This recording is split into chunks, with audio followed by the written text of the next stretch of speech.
In a world of uncertainty and darkness, there is light.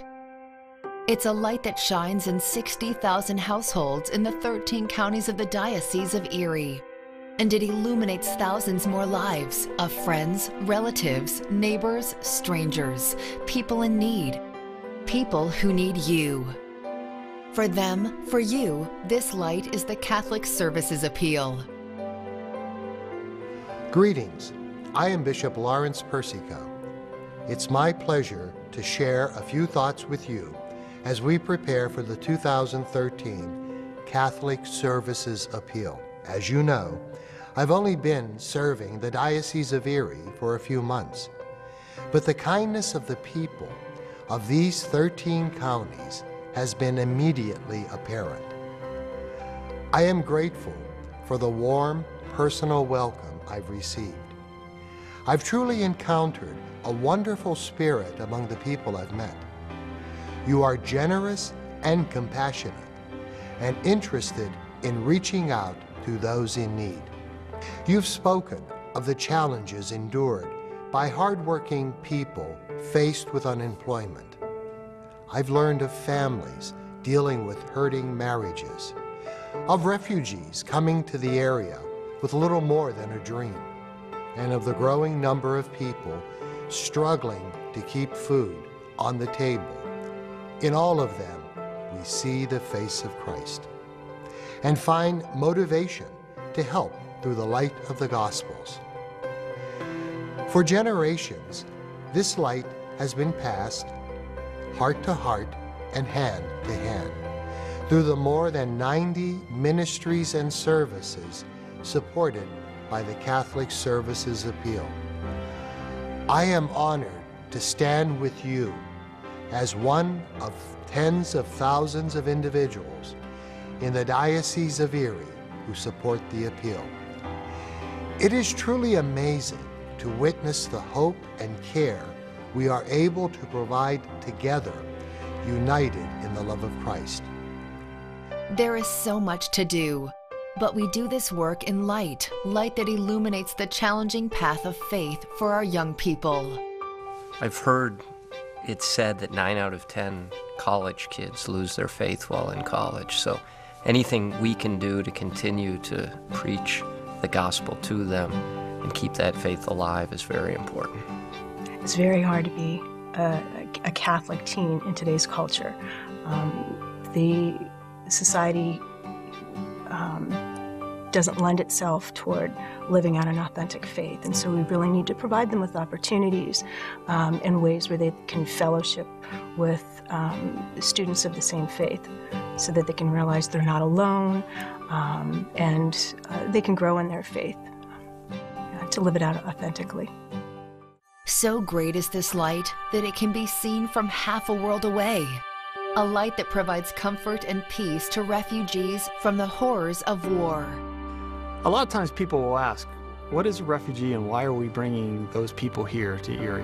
I think it's important to know or distinguish a refugee. A refugee is someone who has been displaced from their home country through no reason of their own. It's either discrimination, religious differences, political, gender, any of a number of reasons where they have been forcefully removed from their home country.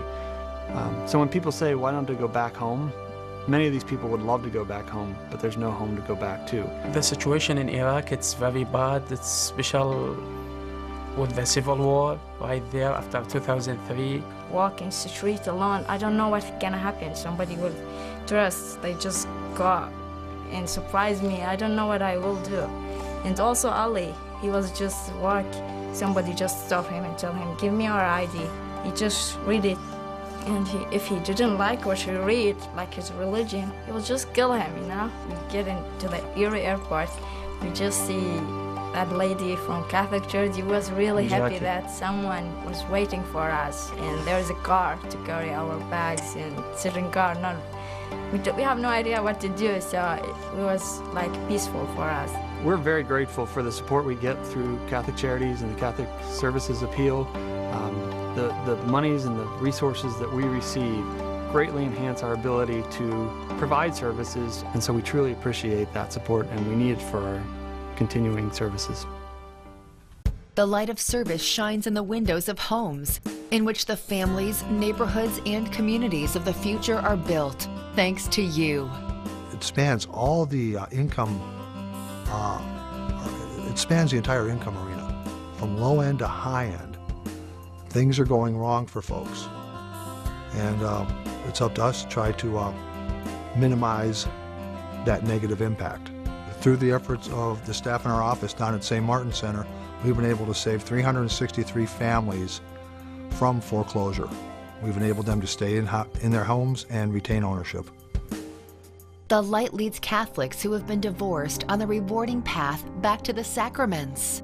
Now we're in this year of faith, and again we're trying to reach out to involve people to be even more active in the practicing of their faith. But if they're in this marital situation that prevents that, how can we help them? It's just nice to know that it does help people in your own hometown or in your own church or in the same pew you sit in. You know, it's not just something that's vague and off with someone else and you don't know where the results of the funding go. It does help someone who might be in a bad situation, and it helps them. It's an essential part of who we are as a church, and they do such a great job. Once a parish meets its goal for the CSA, additional funds raised remain in the parish to address important projects and ministries of their choosing. The $2 million that remains above and beyond what we give to the diocese for the larger family is absolutely critical to the parish family to accomplish goals for the benefit of the people that we otherwise wouldn't be able to accomplish. This year at St. Greg's, we're doing a lift project which will finally enable the people to get both to the church level, the ground level, and the lower level, the basement level of the church, where all of our social activities are held. We were born here, so we were baptized at St. Greg's. So that's 90 years? 91 years is 91. 91 years. I promised everybody that if that lift is done by the time we have our 70th wedding anniversary, we will have cake and coffee down the basement. And I won't have to wave to everybody and say, see you later, have fun. And this is going to help a lot. Perhaps nowhere is the light more welcome than in the communities found in all 13 counties of the diocese, where decent, hardworking people struggle with the effects of economic change and dislocation, where work is scarce, and so are adequate food, clothing, and necessities of life. You don't feel belittled. A lot of places that you go to, they make you feel small because you need help, and they never give you that impression. You're never made to feel inferior, insignificant, or unimportant. Everybody is the same here. You're not, it's nice. It's nice not feeling bad that you need help once in a while. We've all been in this position at some point in our lives, maybe not to the extreme of what some of these people are coming in for, looking for help, looking for some kind of assistance. But we've all had that experience of what's going on in my life. I can't control this. We do see the face of Christ in the people that are coming through here. And they see it in us. That's very evident. Across the Diocese of Erie, there is a light. It is the light that shines from compassionate hearts. It is the light that seeks those in the greatest need and illumines the faces of those we seek. It is the light that burns brightly thanks to your gifts to the Catholic Services Appeal. The need is great. The time is now. The choice is yours. Let the light of Christ's blessing shine brightly. Join us in this year's Catholic Services Appeal.